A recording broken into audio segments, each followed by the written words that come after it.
Hello guys, welcome to my YouTube channel. चलिए देखते हैं, वो प्रैक्टिस से चल रही उसका आदिकाल का पार्ट 7 लेकर आए। पेज अच्छा लगे तो लाइक कीजिए, मेरे चैनल को सब्सक्राइब कीजिए। अगर चैनल पे नए हैं तो चैनल को सब्सक्राइब जरूर कर लीजिए और वीडियो को अंत तक देखिए और वीडियो को लाइक कीजिए, शेयर कीजिए, ठीक है। चलिए देखते स्टार्ट करते हैं। अपभ्रंश का मुख्य छंद दोहा, झटिका, आरुल, कड़वक, तोमर, त्रोटक इत्यादि हैं, ठीक है। दोहा को अपभ्रंश काल में दोहा भी कहा जाता था। अब देखते हैं अगला क्वेश्चन। परमात्मा प्रकाश के रचनाकार हैं। परमात्मा प्रकाश के रचनाकार हैं कौन है? तो परमात्मा प्रकाश के रचनाकार हैं योगींद्र यानी कि जोइंद्र, ठीक है। अगला देखिए, परमात्मा प्रकाश जोइंद्र की रचना है। जोइंद्र या योगींद्र की रचनाओं को अपभ्रंश में दोहा काल परंपरा का आरंभ माना जाता है। राम सिंह की पाहुड़ दोहा, हेमचंद्र की कुमारपाल चरित एवं मेरुतुंग की प्रबंध चिंतामणि है, ठीक है।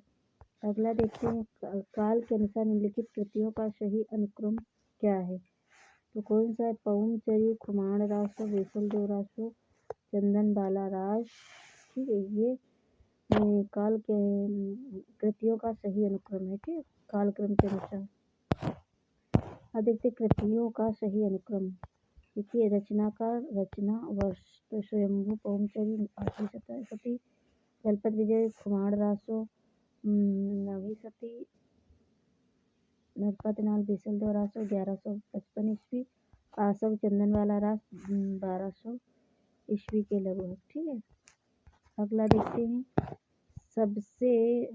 सबरस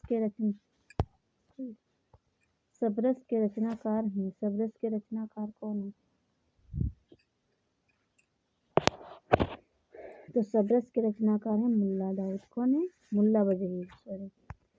सबरस के 1635 ईस्वी में लिखी गई सबरस दक्षिणी गद्य के प्रसिद्ध कवि मुल्ला वजही की कृति है। इसे उर्दू साहित्य की प्रथम गद्य रचना माना जाता है। किसको? सबरस को। हठ योग का प्रभाव निम्नलिखित कवियों में से किस पर पड़ा? तो हठ योग का प्रभाव जो है सबसे ज्यादा किस पे पड़ा? गोरखनाथ पे पड़ा, ठीक। किस पे पड़ा? गोरखनाथ। नाथ पंथ का मूल बौद्धों की वज्रयान शाखा बौद्ध सिद्धों में उत्पन्न विकार के विरोध स्वरूप गोरखनाथ ने पतंजल के उच्च लक्ष्य ईश्वर प्राप्ति को लेकर हठ योग का प्रवर्तन किया था। 6 चक्रों द्वारा योग मार्ग चला और नाथ पंथ की स्थापना की। इसका प्रचार प्रसार राजपूताना तथा पंजाब में। अगला देखते, कुवलय माला कथा के रचनाकार कौन है? तो कौन है? उद्योतन सूरी। कौन है? उद्योतन सूरी। तो रचना, विधा, रचनाकार, समय, भाषा देख लेते हैं। तो कुवलय माला कथा गद्य विधा में लिखी गई। इसके रचनाकार है उद्योतन सूरी और 9वीं सदी में लिखी गई और भाषा आदिकालीन राजस्थान। और रावणवेल है चंपू काव्य, ठीक है। इसको लिखा किसने? रोडा कवि ने और 10वीं सदी में लिखी गई और इसकी भाषा है पूर्वी हिंदी अवधी, ठीक है।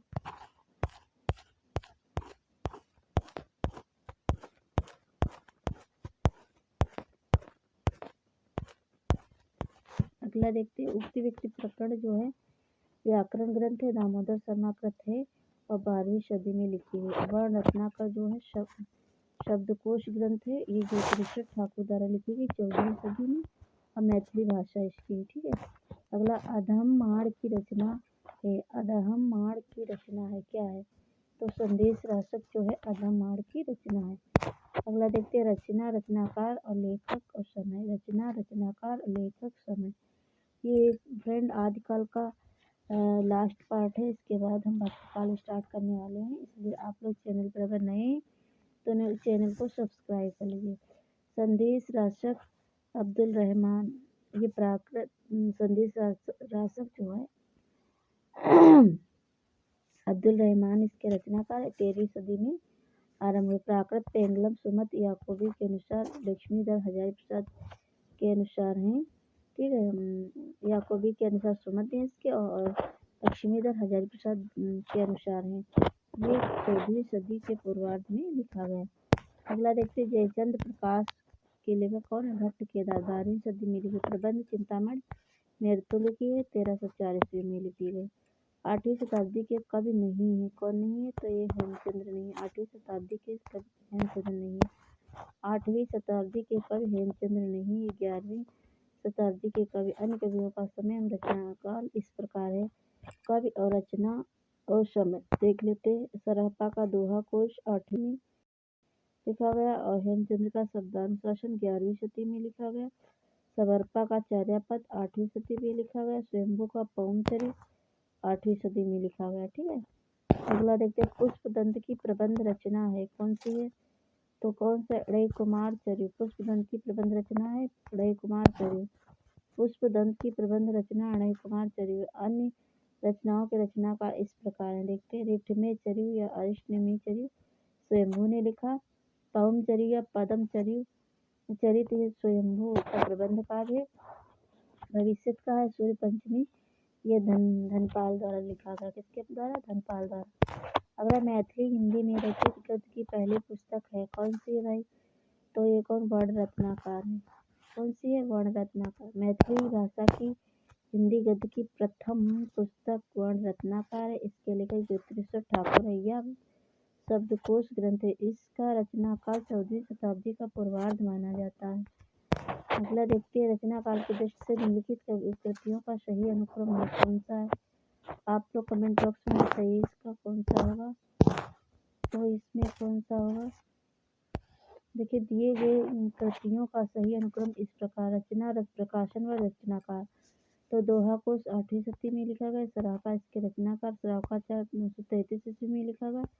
जैन आचार्य देवसेन इसके रचनाकार। संदेश राष्ट्र 12वीं-13वीं सदी में लिखा गया। अब्दुल रहमान इसके रचनाकार हैं। कीर्तिलता 1323 ईस्वी में लिखा गया। विद्यापति इसके रचनाकार हैं। अगर दोहा कोश का संपादन डॉक्टर प्रबोध चंद्र रागची ने किया। किसने किया? डॉक्टर प्रबोध चंद्र रागची ने। तो ये यहाँ पे देख लेते हैं कौन सा सही होगा। देखिए, कुमारपाल प्रतिबोध किसकी रचना है? तो ये सोमप्रभ सूरी की। किसकी? सोमप्रभ सूरी की। प्रबंध चिंतामणि किसकी है? जैनाचार्य मेरुतुंग की। कुमारपाल चरित है हेमचंद्र की। ठीक है। और हमीर रासो किसकी है? सारंगधर की। किसकी? सारंग। तो इसमें ऑप्शन ए सही होगा। कौन सा सही होगा? Option A. 3, 2, 1, 4। ठीक है। अगला देखते कुमारपाल प्रतिबोध।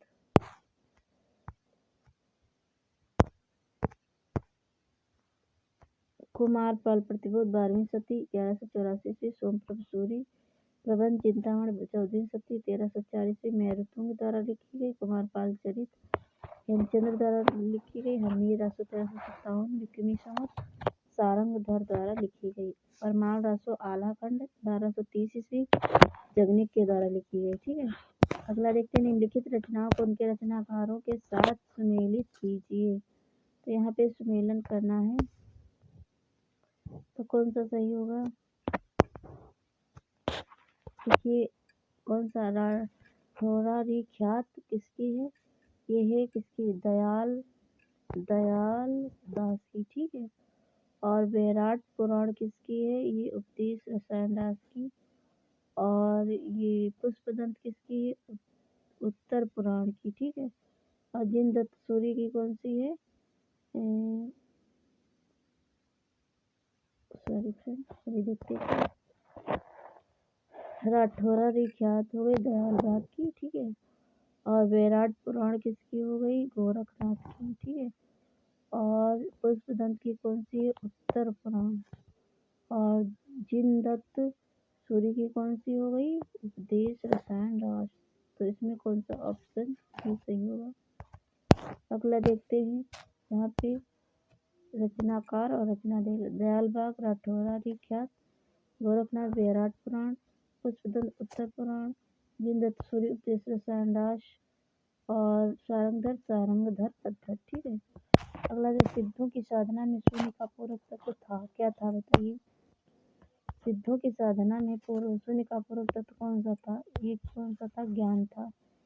तो सिद्धों की साधना में शून्य का हिंदी साहित्य के आदिकालीन सिद्ध साधक योगियों के काव्य रचनाओं में उल्लेखित शून्य का पूरक तत्व ज्ञान था। वज्रयानियों के अनुसार पानी में नमक मिलाने की तरह साधक शून्य में विलीन होकर महाशूल की दशा को प्राप्त करता था। ठीक है।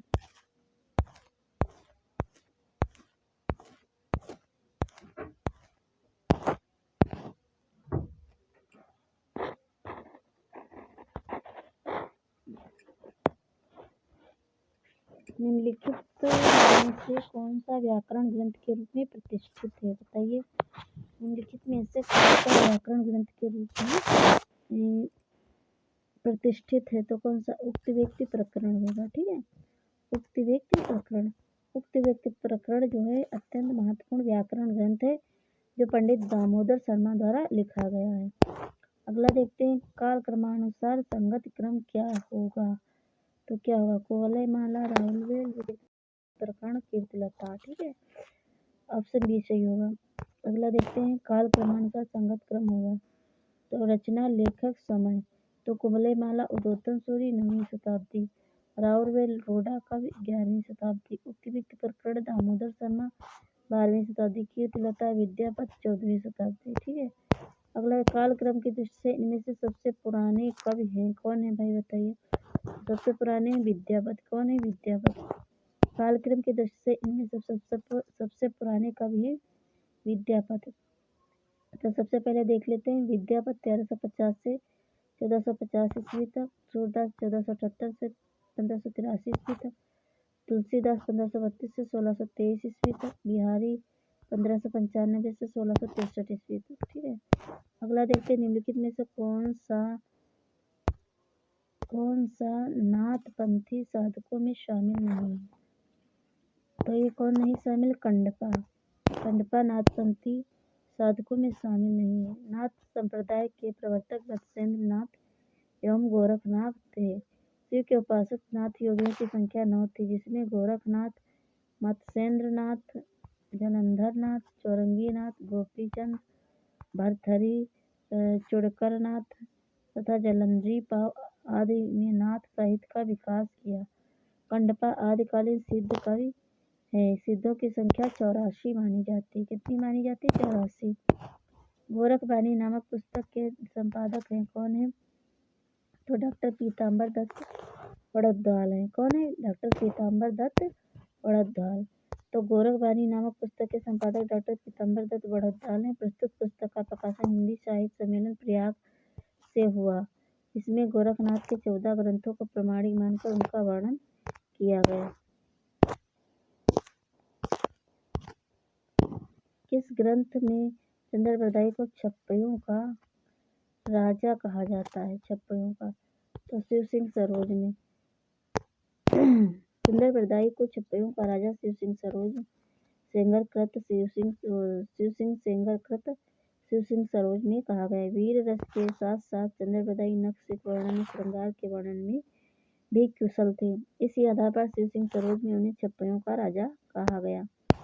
आदिकालीन काव्य ग्रंथों में कथा कहने की परंपरा को लक्ष्य करके पृथ्वीराज रासो के संदर्भ में किस आलोचक ने लिखा? कथा की परीक्षा इतिहास की दृष्टि से नहीं, काव्य की दृष्टि से होनी चाहिए। पुरानी कथाएं काव्य की अधिक, इतिहास वे एकदम नहीं है। तो इसके कौन लेखक है? आचार्य हजारीप्रसाद द्विवेदी हैं। कौन है? आचार्य पृथ्वीराज रासो के संदर्भ में आचार्य हजारीप्रसाद द्विवेदी ने लिखा है, कथा की परीक्षा इतिहास की दृष्टि से नहीं, व्यापक नहीं, काव्य की दृष्टि से होनी चाहिए। पुरानी कथाएं काव्य ही अधिक है, इतिहास वे एकदम नहीं। राहुल शंकराचार्य का इतिहास ग्रंथ हिंदी काव्यधारा 1944 ईस्वी, हजारीप्रसाद द्विवेदी का इतिहास ग्रंथ हिंदी साहित्य की भूमिका 1940 तथा विश्वनाथ प्रसाद मिश्र का साहित्येतर इतिहास ग्रंथ हिंदी साहित्य का अतीत 2 भाग हैं। ठीक है। अगला देखते हैं, निम्नलिखित में से सिद्ध साहित्य के विषय में कौन सा कथन सही नहीं है? पूछ रहा है। तो सिद्ध साहित्य का प्रणयन पिंगल भाषा में हुआ, ये सही नहीं। सिद्ध साहित्य का झुकाव सहज साधना की ओर, ये सही। सिद्ध साहित्य के प्रथम कवि सरापा, ये भी सही। सिद्ध साहित्य की रचना चर्यापा तथा दोहों में हुई, ये भी सही। ठीक है। अगला देखते हैं, सिद्ध साहित्य का प्रणयन पिंगल भाषा में हुआ है, इसकी व्याख्या देख लेते हैं। सिद्ध साहित्य का प्रणयन पिंगल भाषा में हुआ है। सिद्ध साहित्य के संबंध में गलत कथन है। सहजयानियों की भाषा का नाम संध्या भाषा है। सिद्ध साहित्य का प्रणयन मागधी और अवहट्ट में हुआ। 7वीं शताब्दी ईस्वी के सिद्ध कवि सरहपाद को हिंदी का प्रथम कवि माना जाता। सरहपाद की प्रसिद्ध रचना दोहा कोश है। सिद्ध कवियों ने सहज साधना गुरु सेवा का गान किया। पंडित राहुल संकृत्याय ने 84 सिद्ध कवियों का उल्लेख किया। अगला देखते हैं, कौल ज्ञान निर्णय के रचनाकार हैं। कौन है? तो ये मत्स्येंद्र नाथ है। कौन? मत्स्येंद्र नाथ। कौल ज्ञान निर्णय मत्स्येंद्र नाथ कौल ज्ञान निर्णय के रचनाकार। इस पुस्तक का संपादन डॉक्टर प्रबोध चंद्र बागची ने किया। निम्नलिखित में से अपभ्रंश प्रभावित हिंदी रचना कौन सी है? कौन सी है बताइए, आप लोग कमेंट बॉक्स में ये बताइए।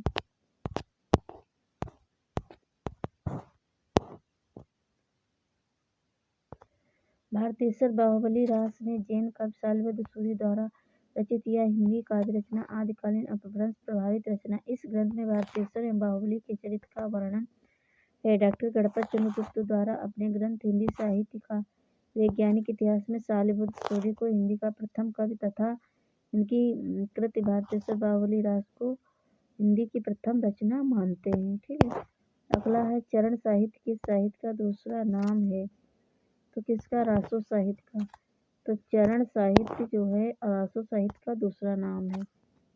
वीर रस प्रधान रासो साहित्य की रचना अपने आश्रयदाताओं की प्रशंसा में की गई। पृथ्वीराज रासो, कुमार रासो, बीचल देव रासो, परमाल रासो, विजयपाल रासो आदि रासो ग्रंथ है।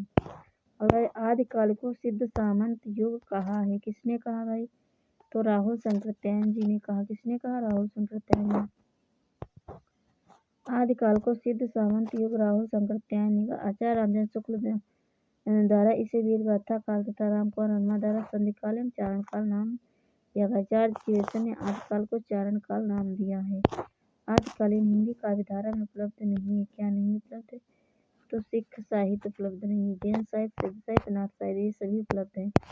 सिख साहित्य आदिकालीन हिंदी काव्यधारा में उपलब्ध नहीं है। आदिकालीन हिंदी काव्यधारा में सिद्ध साहित्य, जैन साहित्य और नाथ साहित्य उपलब्ध है। सिख साहित्य भक्तिकालीन काव्यधारा के संत काव्य परंपरा के अंतर्गत आती है। संत काव्यधारा में अनेक सिख गुरु की रचनाएं उपलब्ध हैं। आदिकालीन साहित्य का प्रमुख रस है। कौन सा है? आदिकालीन साहित्य का प्रमुख रस कौन सा? वीर रस है। कौन सा? वीर रस। हिंदी साहित्य के आदिकालीन साहित्य का प्रमुख रस वीर रस है। आदिकालीन रासो काव्य ग्रंथों की वीर रसात्मक रचना प्रवृत्तियों के आधार पर आचार्य रामचंद्र शुक्ल ने आदिकाल को वीरगाथा काल की संज्ञा दी। वीर रस के अतिरिक्त आदिकालीन रचनाओं में श्रृंगार रस का वर्णन है। अगला देखते हैं, अपभ्रंश का वाल्मीकि किसे कहा जाता है? तो किसको कहा जाता है? स्वयंभू को। किसको कहा जाता है? स्वयंभू को। जैन कवि स्वयंभू को अपभ्रंश का वाल्मीकि कहा जाता है। 8वीं सदी के आदिकालीन कवि स्वयंभू पौमचर्यु यानी कि पद्मचर्यु, ऋट्ठमेचर्यु, अरिष्टनेमि चरित, हरिवंश पुराण तथा स्वयंभू छंद नामक ग्रंथों की रचना की। पौमचर्यु में राम कथा है तथा अरिष्टनेमि चरित, हरिवंश पुराण में कृष्ण की कथा। अपभ्रंश के वाल्मीकि स्वयंभू ने अपने रामायण पौमचर्यु में केवल 5 कांड रखे। उनका नाम वाल्मीकि रामायण में मिलता है। इन्होंने इसको स्किप करते हैं, ये सही से दिख नहीं रहा फ्रेंड। अगला देखते हैं, अपभ्रंश को पुष्पदंत को अपभ्रंश का भवभूत कहा जाता है। अपभ्रंश के दूसरे कवि पुष्पदंत 10वीं शताब्दी में पैदा हुए थे। वे शैव थे किंतु बाद में आश्रयदाता के अनुरोध से जैन हो गए थे। ये अपने को अभिमान मेरु कहते थे। कौन? पुष्पदंत। अगला देखते, गद्य पद मिश्रित चंपू काव्य कौन सा है? बताइए भाई। तो गद्य पद मिश्रित चंपू काव्य कौन सा है? तो कौन सा? राउरवेल होगा। कौन सा? राउरवेल। राउरवेल कवि रोडा द्वारा रचित चंपू काव्य उक्त व्यक्ति प्रकरण दामोदर पंडित द्वारा रचित व्याकरण ग्रंथ है। स्थूलभद्र रास जिन धर्म सूरि की रचना है। अगला निम्नलिखित में से कौन सा नाम आदिकाल का नहीं है? तो कौन सा नहीं है? तो ये गद्य काल नहीं है आदिकाल का नाम। वीरगाथा काल, चारण काल, सिद्ध सामंत काल ये सभी है।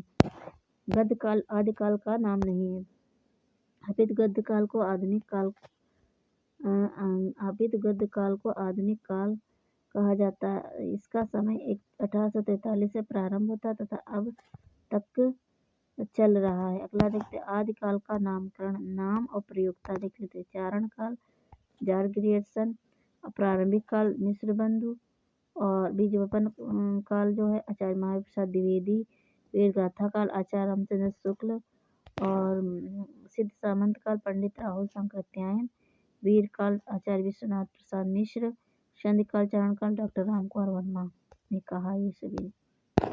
और आदिकाल कहा डॉक्टर हजारी प्रसाद द्विवेदी ने, और जो आधार काल सुमन राजे ने कहा। किसने कहा? सुमन राजे ने।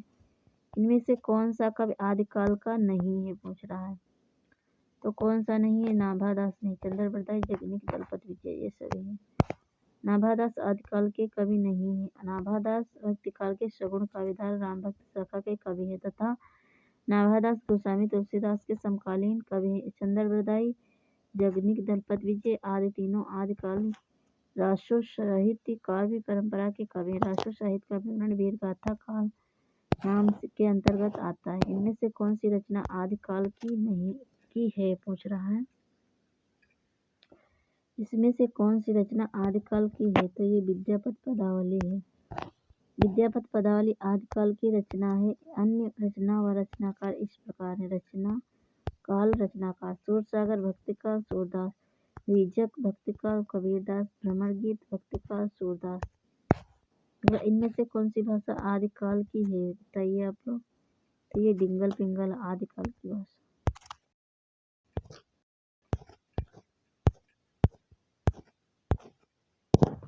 डिंगल पिंगल आदिकाल की भाषा आदिकाल की है।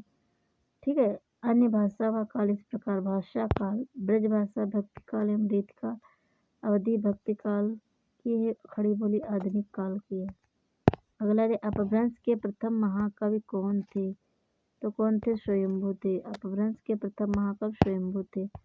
डॉक्टर रामकुमार वर्मा के अनुसार अपभ्रंश भाषा के प्रथम महाकवि स्वयंभू को हिंदी का प्रथम कवि माना जाता है। स्वयंभू 8वीं सदी 783 ईस्वी के आसपास विद्यमान थे। स्वयंभू को ही जैन परंपरा का भी प्रथम कवि माना जाता है। स्वयंभू को अपभ्रंश भाषा का वाल्मीकि तथा व्यास कहा जाता है। अपभ्रंश काव्य का सुप्रसिद्ध छंद कौन सा है, तो कौन सा है? पद्धर। ठीक है। अपभ्रंश काव्य का सुप्रसिद्ध छंद पद्धर है। पद्धर 16 मात्रा का मात्रिक छंद है। इस छंद के नाम पर इस पद्धति पर लिखे जाने वाले काव्यों को पद्धड़िया बंद कहा गया है। स्वयंभू ने चतुर्मुख को पद्धड़िया बंद का प्रवर्तक तथा सर्वश्रेष्ठ कवि कहा है। राजमती से रूठकर बीसल देव रासो कहाँ गया था, तो ये कहाँ गया था? उड़ीसा में। कहाँ गया था? उड़ीसा में। बीसल देव रासो के रचयिता नरपत नाल हैं। यह ग्रंथ 4 खंडों में विभक्त है। खंड 2 में यह वर्णित है कि राजमती को छोड़कर बीसल देव उड़ीसा गए थे। वहां पर वह 1 वर्ष तक रहे। इनमें से किस ग्रंथ में लिखा है कि अग्नि परीक्षा के बाद सीता जैन धर्म में दीक्षित हो जाती है, तो इसमें पौमचर्यू में लिखा। किसमें लिखा? पौमचर्यू में। पौमचर्यू में लिखा है कि अग्नि परीक्षा के बाद सीता जैन धर्म में दीक्षित हो जाती है। पौमचर्यू के रचनाकार स्वयंभू हैं। अगला देखते हैं हिंदी साहित्य के 700 से 1400 ईस्वी के कालखंड को ग्रियर्सन ने क्या नाम दिया है, तो क्या नाम दिया? तो ये चारण काल नाम दिया। क्या दिया? चारण काल नाम। हिंदी साहित्य के 700 से 1400 ईस्वी के कालखंड को ग्रियर्सन ने चारण काल कहा नाम दिया। ग्रियर्सन ने सर्वप्रथम हिंदी साहित्य के आरंभिक काल को चारण काल नाम से अभिहित किया, जबकि रामकुमार वर्मा ने संधि काल, मिश्र बंधुओं ने प्रारंभिक काल तथा बच्चन सिंह ने अपभ्रंश काल नाम दिया है। अगला देखते हैं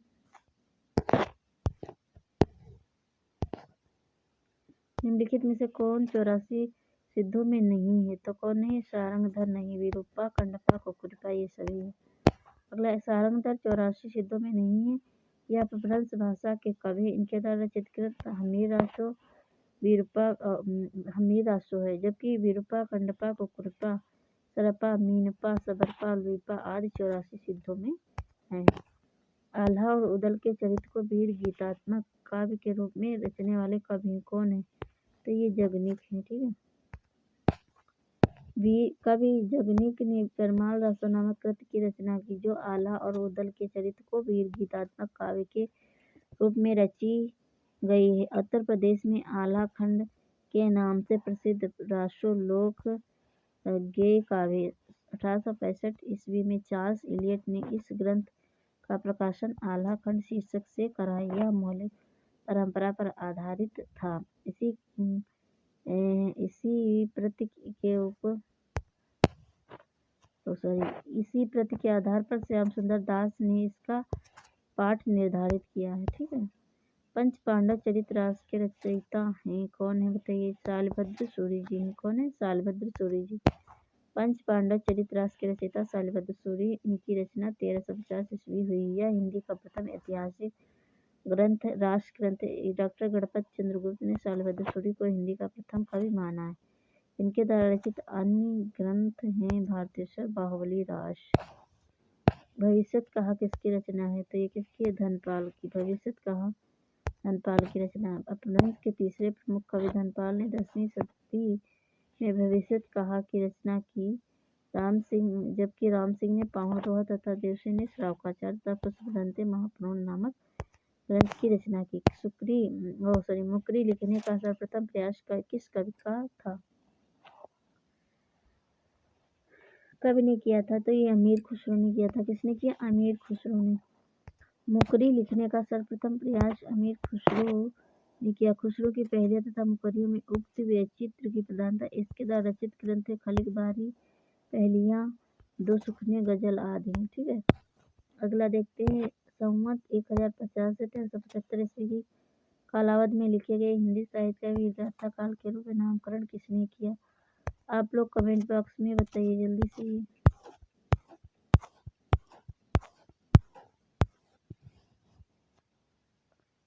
संवत 1050 से 1375 की कालावधि में लिखे गए हिंदी साहित्य का वीरगाथा काल के रूप में नामकरण आचार्य रामचंद्र शुक्ल ने किया। आचार्य रामचंद्र शुक्ल ने हिंदी साहित्य के इतिहास का काल विभाजन इस प्रकार किया। आदिकाल वीरगाथा का संवत 1050 से 1375 ईस्वी, पूर्व मध्यकाल भक्तिकाल 1375 से 1700 ईस्वी तक, उत्तर मध्यकाल रीतकाल 1700 से 1900 ईस्वी तक, आधुनिक काल गद्यकाल संवत 1900 से 1984 ईस्वी तक। अगला देखते 10वीं से 14वीं शताब्दी के साहित्य को किस विद्वान ने आदिकाल के अंतर्गत रखा है? तो डॉक्टर हजारी प्रसाद द्विवेदी ने रखा। किसने रखा? डॉक्टर हजारी प्रसाद द्विवेदी। 10वीं से 14वीं शताब्दी के साहित्य को हजारी प्रसाद द्विवेदी ने आदिकाल के अंतर्गत रखा है। आदिकाल में किस प्रकार का साहित्य लिखा जा रहा था? तो जनजीवन से हटकर राजाओं की वीरता का अतिरंजित वर्णन किया जा रहा था। ठीक है। आदिकाल में जनजीवन से हटकर राजाओं की वीरता का अतिरंजित वर्णन का साहित्य लिखा जा रहा है। आदिकाल के कवि चारण कवि कहे जाते हैं, जो अपने आश्रयदाता राजाओं की प्रशंसा अतिशयोक्तिपूर्ण करते थे। अमीर खुसरो को पहेलियों तथा मुकरियों का क्या उद्देश्य है? अमीर खुसरो की पहेलियों तथा मुकरियों का उद्देश्य मनोरंजन के माध्यम से लोक व्यवहार की शिक्षा। ठीक है। अमीर खुसरो की पहेलियों तथा मुकरियों का उद्देश्य है मनोरंजन के माध्यम से लोक व्यवहार की शिक्षा देना। वीरगाथा कालीन रासो काव्यों में निम्नलिखित में से किस विषय का वर्णन नहीं है? तो बताइए आप लोग किस विषय का वर्णन नहीं है? तो आश्रयदाताओं का अतिरंजनापूर्ण वर्णन ये तो है। इतिहास और कल्पना का सम्मिश्रण ये भी है। युद्धों का सजीव गत्यात्मक वर्णन ये भी है। कृष्ण लीला का प्रतिपादन ये नहीं है। ठीक है। यही होगा हमारा। वीरगाथा कालीन रासो काव्य में कृष्ण लीला का प्रतिपादन नहीं, जबकि वीरगाथा कालीन रासो काव्य में आश्रयदाताओं के अतिरंजनापूर्ण वर्णन, इतिहास और कल्पना का सम्मिश्रण, युद्धों का सजीव एवं गत्यात्मक वर्णन आदि विषयों का वर्णन है। रासो ग्रंथ किस भाषा में लिखे गए थे? रासो ग्रंथ किस भाषा में लिखे गए थे? तो आप लोग बताइए कमेंट बॉक्स में।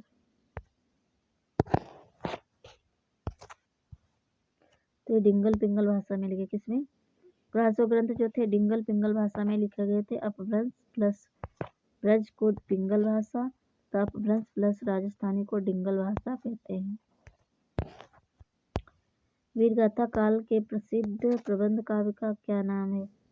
तो पृथ्वीराज रासो नाम है। क्या नाम है? पृथ्वीराज रासो। वीर गाथा काल का प्रसिद्ध प्रबंध काव्य पृथ्वीराज रासो है, जिसे आचार्य रामचंद्र शुक्ल ने हिंदी का प्रथम महाकाव्य तथा इसके रचयिता चंद्रप्रदायी को हिंदी का प्रथम कवि कहा जाता है। जयसी कृत पद्मावत तथा तुलसीदास कृत रामचरितमानस नामक महाकाव्य भक्तिकाल के प्रमुख काव्य ग्रंथ, जबकि जयशंकर प्रसाद कृत कामायनी छायावाद का प्रमुख महाकाव्य है। छायावाद का प्रमुख महाकाव्य है। विद्यापति के पद किस भाषा में रचित हैं? तो ये मैथिली भाषा में रचित है। तो विद्यापति के पद जो है मैथिली भाषा में रचित हैं। विद्यापति बिहार के विपसी नामक गांव में रहने वाले थे। इनके द्वारा रचित ग्रंथ है पदावली, कीर्तिलता, कीर्तिपताका की भाषा आहट है। ठीक है। कौन सी रचना स्वयंभू कवि की नहीं है, पूछ रहा है। तो ये पवनचर्यु, ऋटमेचर्यु, स्वयंभू छंद ये सभी महापुराण नहीं है। ठीक है। ये पुष्पदंत की है। यह रचना जैन कवि पुष्पदंत की है। महापुराण जो है और स्वयंभू की नहीं है। इसकी पवनचर्यु, ऋटमेचर्यु, स्वयंभू छंद नामक रचनाएं स्वयंभू की हैं। स्वयंभू का जन्म 783 ईस्वी में कर्नाटक में हुआ था। ठीक है। ये जैन परंपरा के प्रथम कवि एवं अपभ्रंश साहित्य के वाल्मीकि तथा व्यास माने जाते। इनकी पवनचर्यु रचना अपूर्ण मानी जाती है, जिसको इनके पुत्र त्रिभुवन ने पूरा किया। इनकी कृति में राम के चरित्र का विस्तार से वर्णन किया गया है।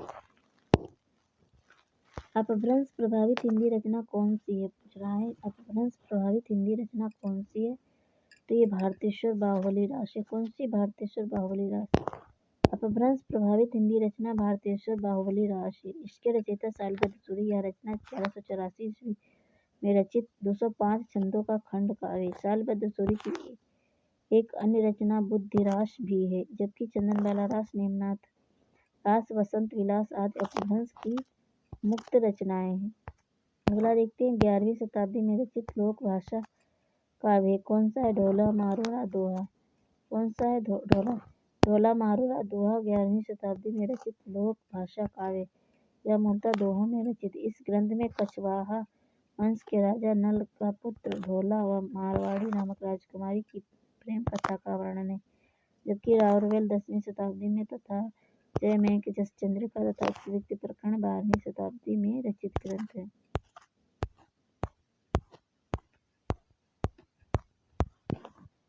गोरखनाथ के गुरु का नाम बताइए। क्या नाम है? मत्स्येंद्रनाथ। क्या नाम है? गुरु मत्स्येंद्रनाथ। गोरखनाथ के गुरु का नाम मत्स्येंद्रनाथ था। इनका वास्तविक नाम विष्णु शर्मा व पूरा नाम पिपली देव था, जबकि गुप्त नाम भैरवानंद था। इनका जन्म बंगाल में हुआ था। इनके द्वारा रचित ग्रंथ कौल ज्ञान निर्णय है। अपभ्रंश शब्द का सबसे पहले उल्लेख किसने किया गया है? तो किसने किया गया? किसने किया है? तो पतंजल ने किया है। अपभ्रंश शब्द का सबसे पहले उल्लेख महाभाष्यकार पतंजल ने किया है, जिससे पता चलता है कि संस्कृत या साध शब्द के लोक प्रचलित विविध रूप अपभ्रंश का अपशब्द कहलाते हैं। रस इस प्रकार गतिमान रस प्रकार प्रतिमान से च्युत, स्खलित, भ्रष्ट अथवा विकृत शब्दों को अपभ्रंश की संज्ञा दी गई और आगे चलकर यहाँ संज्ञा पूरी भाषा के लिए स्वीकृत हो गई। सिद्धों का प्रथम कवि कौन है? तो सिद्धों का प्रथम कवि है सरहप्पा। कौन है? सरहप्पा। सिद्ध सरहप्पा 8वीं सदी हिंदी के प्रथम कवि माने जाते हैं। इनको बौद्ध धर्म के वज्रयान और सहजान शाखा का प्रवर्तक तथा हिंदी सिद्ध भाषा और सिद्ध माना जाता है। उनका मूल नाम राहुल भद्र था। वे पाल शासक धर्मपाल के समकालीन थे। उक्त व्यक्ति प्रकरण यह ग्रंथ है। ये किसका है? व्याकरण ग्रंथ है। कौन सा है? व्याकरण है। उक्त व्यक्ति प्रकरण हिंदी व्याकरण का पहला ग्रंथ है। इसके लेखक दामोदर पंडित हैं। हिंदी व्याकरण के इतिहास में इसका महत्वपूर्ण स्थान है। इसका रचनाकाल 12वीं शती का पूर्वार्ध माना जाता है। प्राकृत पेंगलम के रचयिता कौन है? ये कौन है? वंशीधर हैं। कौन है? वंशीधर। प्राकृत पेंगलम टीका के रचयिता वंशीधर हैं। लक्ष्मीधर ने 14वीं शताब्दी के अंत में प्राकृत पेंगलम नामक ग्रंथ का संग्रह किया। प्राकृत पेंगलम में विद्याधर, सारंगधर, जज्वल, बब्बर आदि कवियों की रचनाओं को संकलित किया गया है। प्राकृत पेंगलम में प्राकृत और अपभ्रंश छंदों की विवेचना की गई है। गुरु गोरखनाथ को हिंदी के किस विशेष रूप का कवि स्वीकार किया गया? तो पुरानी हिंदी के कवि का गुरु गोरखनाथ को पुरानी हिंदी के कवि के रूप में स्वीकार किया जाता है। गोरखनाथ का समय 13वीं शताब्दी में स्वीकार किया जाता है। इनके गुरु का नाम मत्स्येंद्र नाथ था। इनके द्वारा रचित ग्रंथ है शबदी पद प्राण सांकली शिष्यादर्शन नरवे बोध सप्तवा रोमावली आत्मबोध ज्ञान तिलक ज्ञान चौतीसा अभय मात्रा जोग पंचमात्रा गोरखबोध। ठीक है। अगला है विद्यापति को भक्ति श्रृंगार परक पदावली अनूठी संपत्ति है किसकी है? हिंदी साहित्य आदिकाल की। ठीक है। हिंदी साहित्य के आदिकाल की विद्यापति की भक्ति श्रृंगार परक पदावली हिंदी साहित्य के आदिकाल की अनूठी संपत्ति है। विद्यापति तिरहुत के राजा शिव सिंह और कीर्ति सिंह के दरबारी कवि थे। हजार प्रसाद द्विवेदी ने विद्यापति को श्रृंगार रस के सिद्ध वाग कवि कहा है। विद्यापति शैव संप्रदाय के कवि। इनके द्वारा रचित ग्रंथ कीर्तिलता के पताका पदावली आदि हैं। आल्हा खंड का वास्तविक स्रोत ग्रंथ है कौन सा है? तो परमाल रासो है। कौन सा? परमाल रासो। आल्हा खंड का वास्तविक स्रोत ग्रंथ परमाल रासो है। परमाल रासो में आल्हा उदल नामक 2 सरदारों की वीरता का वर्णन। आल्हा खंड को सर्वप्रथम सन 1865 ईस्वी में फर्रुखाबाद के तत्कालीन जिलाधीश चार्ल्स इलियट ने प्रकाशित कराया था। आल्हा खंड बरसात ऋतु में उत्तर प्रदेश के बेसवाड़ा पूर्वांचल और बुंदेलखंड क्षेत्र में गाया जाता है। महुवर भुजय कुसुम रस कब कला सुझइल सज्जन पर उरजार मन दुज्जन नाम मईल किसकी पंक्ति है? तो ये है विद्यापति की। किसकी है? विद्यापति की।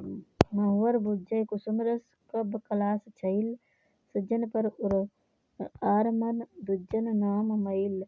प्रयुक्त काव्य पंक्तियां विद्यापति की। विद्यापति शैव संप्रदाय के कवि। इनके प्रशंसकों ने इन्हें कई उपाधियों से विभूषित किया है जो निम्न अभिनव जयदेव कविशेखर कवि कंठहार नवकवि शेखर खेलन कवि दशावधान पंचानन मैथिल कोकिल आदि।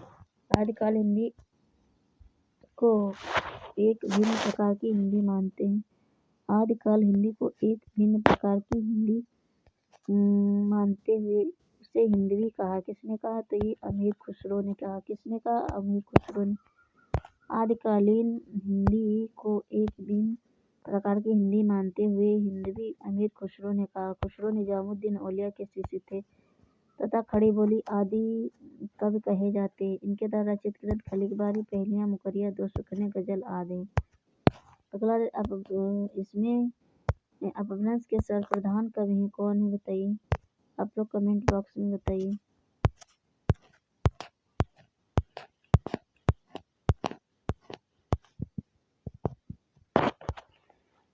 अपभ्रंश के सर्वप्रधान कवि स्वयंभू थे। स्वयंभू को जैन परंपरा का प्रथम कवि माना जाता है। इन्हें अपभ्रंश भाषा का वाल्मीकि कहा जाता है। इनके द्वारा रचित 3 ग्रंथ बताए जाते हैं पौमचर्य ऋठमेचर्य तथा स्वयंभू छंदस। उपदेश रसायन रास के रचयिता कौन है बताइए? रचनाकार कौन है? तो जिनदत्त सूरि। उपदेश रसायन रास के रचनाकार हैं जिनदत्त सूरि। यह 12वीं शताब्दी में रचित है। जैन रास परंपरा का प्रथम ग्रंथ माना जाता है। यह यह अपभ्रंश भाषा का प्रथम रास काव्य है। यह 80 पद्यों का नृत्य गीत रासलीला काव्य है। कौन सा? उपदेश रसायन रास। ठीक है। नवनाथों में इनमें से कौन सम्मिलित नहीं है? तो कौन सम्मिलित है? देव से नहीं सम्मिलित है। ये सभी सम्मिलित हैं। ठीक है। नवनाथों के इस प्रकार नाम देख लेते हैं। ठीक है। नवनाथों में देवसेन सम्मिलित नहीं है। जो सम्मिलित हो देखते हैं। गोरख सिद्धांत संग्रह के अनुसार नवनाथों में नाम इस प्रकार नागार्जुन जड़भरत हरिश्चंद्र सत्यनाथ भीमनाथ गोरखनाथ चरपटनाथ जलंधरनाथ मलयार्जुन देवसेन कृत श्रावकाचार्य को डॉक्टर नगेंद्र ने हिंदी की प्रथम रचना माना है। जम्बू स्वामी रास के रचयिता हैं कौन है बताइए? तो कौन है? धर्मसूरि है। जम्बू स्वामी रास के रचयिता धर्मसूरि। कौन है? धर्मसूरि। जम्बूस्वामी राज के रचयिता धर्मसूरी हैं, जबकि शालिभद्र सूरी ने पंच पांडव चरित्र तथा जिनदत्त सूरी ने उपदेश रसायन दास नामक ग्रंथ की रचना की। विशलदेव रासों का अंगिरस है कौन सा है? तो श्रृंगार रस है। विशलदेव रासों का अंगिरस श्रृंगार, इसके रचयिता नरपत नाल है। यह 4 खंडों में विभक्त वीर गीत काव्य है। हिंदी में प्रचलित 12मासा सबसे पहले किस कृति में मिलता है? तो नेमनाथ चौपरी में। किसमें मिलता है? नेमनाथ। हिंदी में प्रचलित 12मासा सबसे पहले नेमनाथ चौपई में मिलता है। इसकी रचना विनय चंद्र सूरी ने की थी, जबकि पवनचर्य की रचना स्वयंभू और संदेश राचक के रचयिता अब्दुल रहमान ने की। श्रावकाचार किसकी रचना है? तो श्रावकाचार देवसेन की रचना है। किसकी? देवसेन की। तो श्रावकाचार देवसेन की रचना है। श्रावकाचार्य ने 250 दोहों में श्रावक धर्म का प्रतिपादन किया गया है। गोरखवाणी ग्रंथ के संपादक हैं कौन है? तो पीताम्बर दत्त बड़द्वाल होंगे। कौन होगा? पीताम्बर दत्त बड़द्वाल। गोरखवाणी ग्रंथ के संपादक पीताम्बर दत्त बड़द्वाल हैं। डॉक्टर पीताम्बर दत्त बड़द्वाल ने गोरखनाथ के 14 ग्रंथों को प्रमाणिक मानकर उसका संपादन गोरखवाणी नाम से किया है। एक थाल मोती से भरा, सबके सिर पर औंधा धरा, चारों ओर वह थाली फिरे, मोती उससे एक न गिरे। यह पंक्तियां किसकी हैं? तो ये खुसरो की हैं। किसकी हैं? खुसरो की। एक थाल मोती से भरा, सबके सिर पर औंधा धरा, चारों ओर वह थाली फिरे, मोती उससे एक भी न गिरे। उपयुक्त पंक्तियां खुसरो की हैं। खुसरो का वास्तविक नाम अबुल हसन था। ये निजामुद्दीन औलिया के शिष्य थे। इनके द्वारा रचित ग्रंथ हैं खलिक बारी, पहेलियां, मुकरियां, 2 सुखने, गजल आदि। अन्य कवियों की पंक्तियां इस प्रकार हैं।